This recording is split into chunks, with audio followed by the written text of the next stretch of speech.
네, 안녕하세요. 12월 15일 화요일 새벽기도 시작하겠습니다. 기도드리겠습니다. 은혜로우신 우리 하나님 아버지, 오늘도 새날이 밝았습니다. 하나님 아버지, 어젯밤도 우리에게 평안한 잠을 주시고 특별히 2020년 한 해 동안도 이 어렵고 힘든 가운데도 우리의 건강을 지키시고 우리의 생명을 지켜주시고 오늘까지 인도하신 주님 앞에 감사를 드립니다.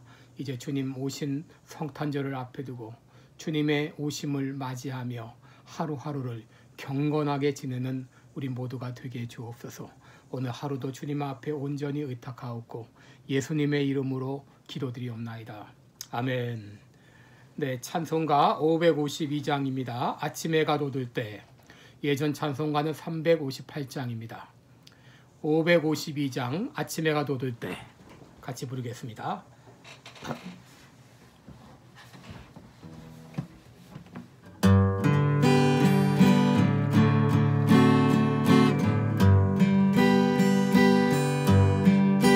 아침에 가돋을 때 만물 신선하여라.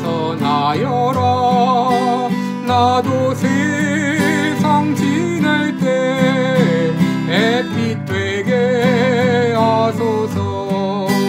주여 나를 도우사 세월호 성안고서. 어두운 세상 지낼 때 햇빛 되게 하소서. 새로운 광음을 보람있게 보내고 주의 일을 행할 때 햇빛 되게 하소서. 주여 나를 도우사 세월호 성안고서. 어두운 세상 지낼 때 햇빛 되게 하소서. 한 번 가고 안 오는 빠른 광음 지날 때 귀한 시간 맞춰서 햇빛 되게 하소서. 주여 나를 도우사 세월호 성안고서. 어두운 세상 지낼 때 햇빛 되게 하소서. 밤낮을 위하여 몸과 마음을 드리고 주의 사랑 나타내 햇빛 되게 하소서. 주여 나를 도우사 세월호 성안고서. 어두운 세상 지낼 때 햇빛 되게 하소서.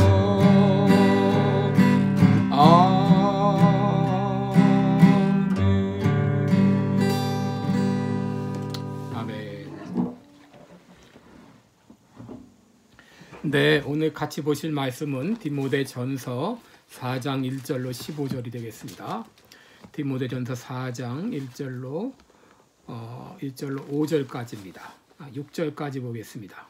디모데전서 4장 1절부터 6절까지. 디모데전서 4장 1절로 6절까지 제가 읽어드립니다. 그러나 성령이 밝히 말씀하시기를 후일에 어떤 사람들이 믿음에서 떠나 미혹해 하는 영과 귀신의 가르침을 주추리라 하셨으니 자기 양심이 화인 맞아서 외식함으로 거짓말하는 자들이라. 혼인을 금하고 식물을 폐하라 할 터이나 식물은 하나님이 지으신 바니 믿는 자들과 진리를 아는 자들이 감사함으로 받을 것이니라. 하나님의 지으신 모든 것이 선함에 감사함으로 받으면 버릴 것이 없나니 하나님의 말씀과 기도로 거룩하여 지미니라. 내가 이것으로 형제를 깨우치면 그리스도 예수의 선한 일꾼이 되어 믿음과 말씀과 내가 조친 선한 교훈으로 양육을 받으리라. 아멘. 6절까지 봉독했습니다. 네, 우리 오늘은 기독교 세계관 이런 제목으로 같이 말씀을 나누겠습니다. 예수님이 승천하시고 이제 사도와 120명의 사람들이 이렇게 함께 모여 예루살렘 교회가 시작이 되었죠. 그 예루살렘 교회가 얼마 가지 않아서 엄청난 숫자로 불어났습니다. 예루살렘에서 유다로, 유다에서 사마리아로, 또 사마리아에서 안디옥으로, 또 안디옥에서 이 소아시아 지방으로, 유럽으로 계속해서 엄청나게 확장되어 나갔습니다. 그런데 이 교회가 이렇게 크게 성장하자 이와 동시에 이단도 등장하게 되었습니다. 여러분 1절을 보시면은 그러나 성령이 밝히 말씀하시기를 그랬죠. 성령이 밝히 말씀하시기를 후일에 어떤 사람들이 믿음에서 떠나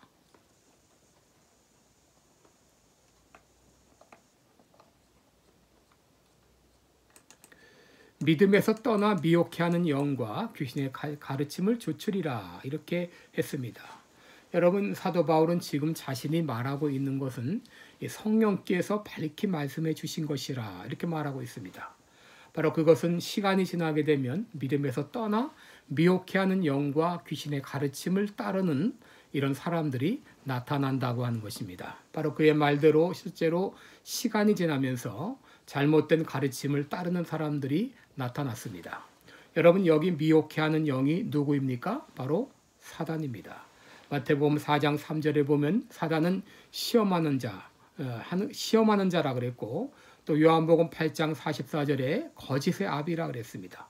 또 고린도 후서 4장 4절에 보게 되면 이 세상 신이 믿지 아니하는 자들의 마음을 혼미케 한다 그렇게 말했습니다. 바로 사단은 미혹해 하는 영입니다. 그래서 이제 사람들의 마음을 혼미케 하는 그런 존재입니다. 그리고 귀신은 바로 사단의 졸개로서 그 역할을 또 수행을 하고 있습니다. 이런 미혹으로 말미암아 잘못된 가르침을 따르는 자들이 있을 것을 성령님께서 사도 바울을 통해서 알려주신 것입니다. 여러분 이것을 통해서 사도 바울은 늘 성령 충만했고 성령님의 음성에 민감했고 또 그 음성을 들을 정도로 영적으로 깨어 있었다고 하는 것을 우리는 알게 됩니다.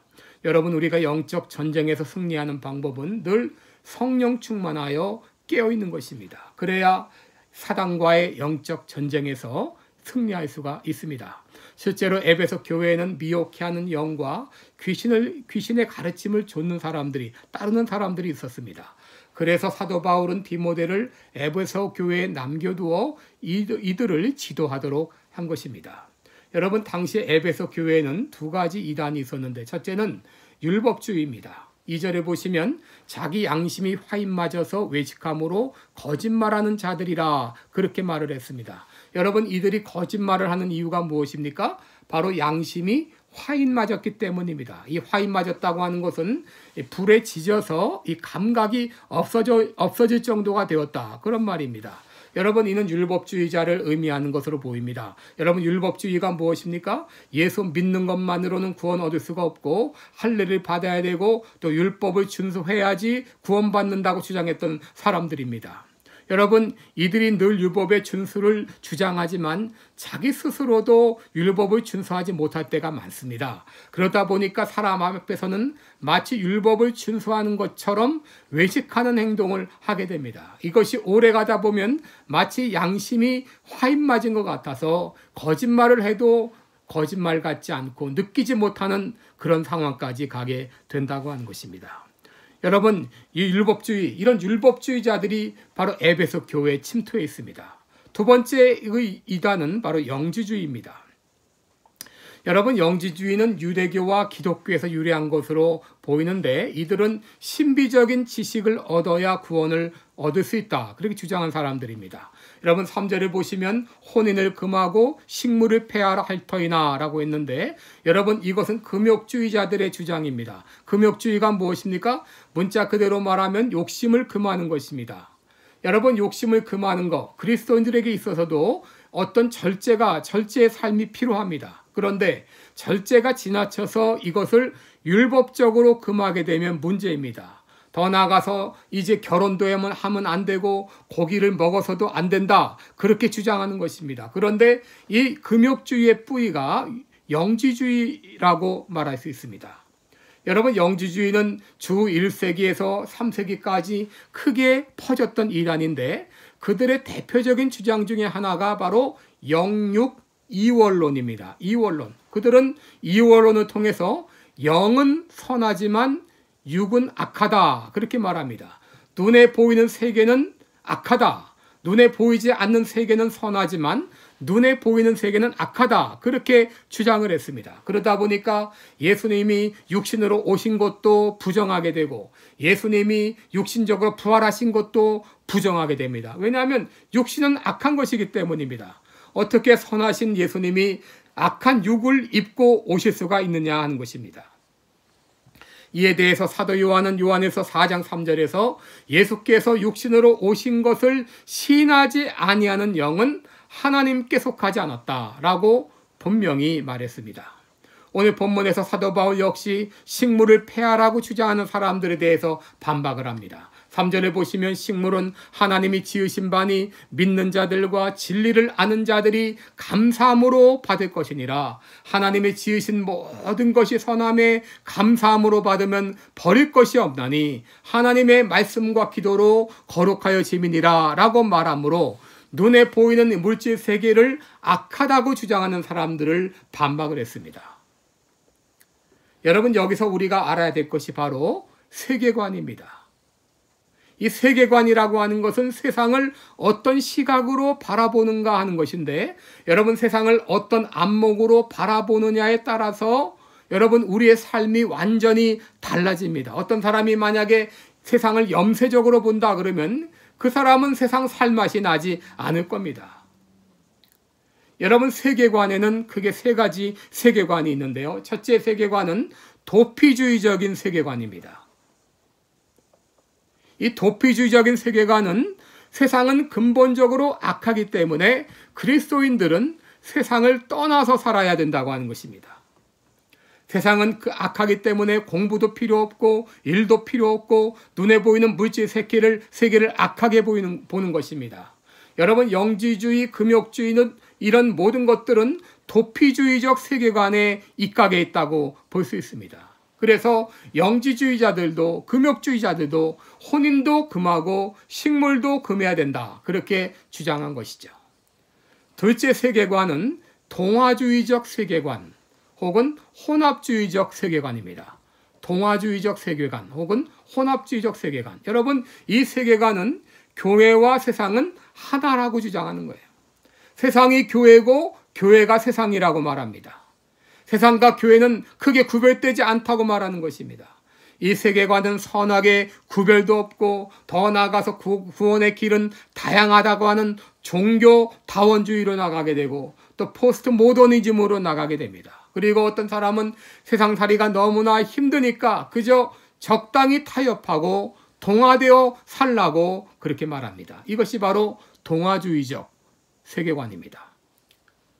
그런데 여러분, 우리 기독교인이 가져야 될 세계관은 개혁주의적 세계관입니다. 이 세계관은 세상을 떠나서는 안 되고 세상에 있지만 세상에 속하지 않아야 한다고 하는 세계관입니다. 여러분, 이 세계관은 바로 하나님이 만드신 세상은 아름다운 세상이라고 하는 그 사상에서 시작이 됩니다. 여러분, 세상은 하나님에 의해서 창조가 되었고 또 하나님의 다스리심을 받는 세상입니다. 여러분, 세상이 어떻게 존재하게 되었습니까? 바로 하나님께서 세상을 지으심으로, 창조하심으로 세상이 시작이 되었습니다. 그리고 하나님이 지으신 세상이기 때문에 이 세상은 바로 하나님의 것입니다. 하나님께서는 인간을 만드신 다음에 아담에게 이렇게 축복하셨어요. 생육하고 번성하라, 땅에 충만하라, 땅을 정복하라. 여러분, 세상은 도피의 대상도 아니고 세상은 동화의 대상도 아니고 세상은 바로 우리가 개발하고 발전시키고 정복해야 될 그런 세상이라고 하는 것입니다. 여러분, 우리가 이 땅에 살면서 어떻게 세상을 정복해 갑니까? 예수님은 마태복음 5장에서 너희는 세상의 소금이요 세상의 빛이라고 말씀하셨습니다. 세상이 부패했다고 이 세상을 도피하는 것이 아니라 또 이 부패한 세상에서 우리가 동화되어 가는 것이 아니라 소금과 같이 살맛나지 않는 세상에서 살맛나는 세상으로 변화시켜 나가는 것입니다. 점점 어두워가는 세상에서 빛으로서 세상을 밝히는 그 사명을 감당하라고 하는 것입니다. 예수님은 소금이 만일 그 맛을 잃으면 무엇으로 짜게 하리요? 라고 말했어요. 이 부패한 세상에서 살맛나지 않는 세상에서 소금과 같이 살맛나는 세상으로 바꾸어 나가야 될 책임이 우리 기독교인들에게 있다고 하는 것입니다. 여러분, 오늘날 교회는 세속의 물결이 범람하고 있습니다. 이제는 교회인지 세상인지 구분이 가지 않을 정도입니다. 세속적인 가치관 또 물질 만능주의가 교회 안으로 파도처럼 밀려오고 있습니다. 이러다 보니까 교회를 떠나 세상을 도피하는 사람들도 많아졌습니다.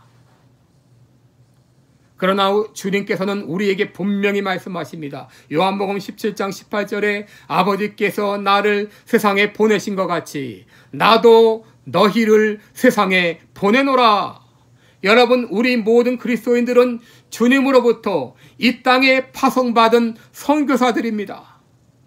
우리가 있어야 될 것은 산속이 아니라 세상 한복판입니다. 우리 그리스도인들과 교회는 세상의 한복판에 존재합니다. 그러나 세상에 있으면서 세상에 동화되는 것이 아니라 세상에 존재하면서 하나님의 말씀으로 세상을 변화시켜야 될 책임이 사명이 우리들에게 주어져 있다고 하는 것입니다. 적은 염분이 바다의 부패를 막듯이 작은 불빛이 어두운 세상을 밝히듯이 우리 그리스도인들은 이 땅에 살면서 바로 세상의 빛과 소금의 사명을 감당하라고 하나님께서는 우리들을 불러주신 것입니다. 오늘날 세상이 이렇게 어지러운 것은 우리 그리스도인 한 사람 한 사람이 자신의 사명을 다하지 못하기 때문입니다. 여러분, 교회가 세상을 변화시키지 못하면 세상의 물결이 교회로 밀려 들어올 것입니다. 사도 바울은 디모데에게 이렇게 잘못된 사상에 빠져있는 형제를 깨우치라고 권면하고 있는 것입니다. 여러분, 우리 모두는 바로 하나님께로부터 이 땅에 파송받은 선교사라고 하는 것을 기억하고 이 땅에 살면서 이 어두운 세상을 밝히는 빛의 역할을 감당하며 점점 썩어가고 살맛나지 않는 세상에서 맛을 내는 이런 귀한 소금의 역할을 감당하는 우리 모두가 되기를 바랍니다. 기도하겠습니다. 은혜로우신 우리 하나님 아버지, 참으로 이 세상이 점점 어두워가고 있습니다. 이 세상은 점점 썩어가면서 살맛나지 않는 세상으로 바꿔가고 있습니다. 이러한 세상에 우리들을 두신 것은 우리로 빛과 소금의 역할을 감당하라고 우리를 이 땅에 파송하신 줄을 믿습니다. 비록 힘들고 어렵지만 하나님이 우리에게 주신 힘으로, 성령님의 도우심으로 우리가 이 땅에서 빛과 소금의 직분을 감당함으로 이 세상을, 이 어두운 세상을, 점점 썩어가는 세상을 하나님의 나라로, 천국으로 변화시켜 나가는 우리 모두가 되게 하여 주시옵소서. 감사드리며 예수님의 이름으로 기도드리옵나이다. 아멘. 네, 여러분 계속해서 각자 기도해 주시기 바랍니다. 고맙습니다.